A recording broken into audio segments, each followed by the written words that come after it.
My name is Kenzani Twala, resident of Tsakale, the city of Ekurhuleni. I am also a student in studying Bachelor of Arts in Politics, Philosophy and Economics, just to give you background of what we're doing here.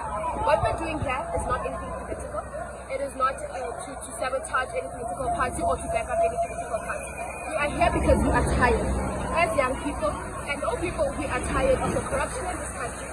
We want the comparison of the rand to the dollar. People in Southern Rand, not this corruption that is happening. We want people that are in commissions to be arrested.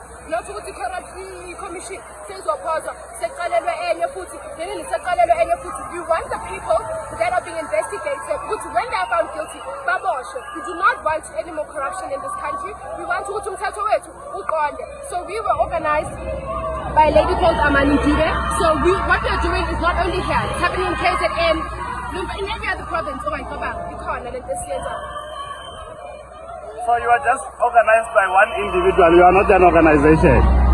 And you say you are not targeting any political party, but you are busy singing ANC must fall, Ramaphosa must fall. Let me explain. Ramaphosa is the current president of our country, is he not?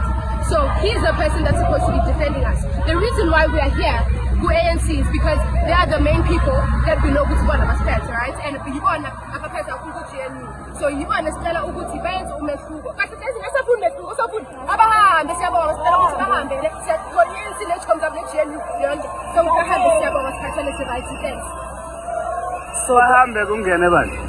Yabona ukuthi mayifika lapho ukhalisa seyinkinga le but into engakutshela yona ukuthi laba abasithi manje asibafuni sizomane siqalele kabusha sibone ukuthi senza njani but laba abakhona manje we're not standing for any political party. So I'm not going to say Spinoke and the PAC or EIA. I'm saying I'm cool. So I'm cool. I'm cool. I'm saying I'm cool.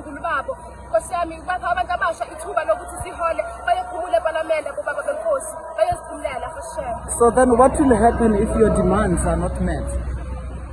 If our demands are not met, we will continue and we will cause havoc. This country will not be governable.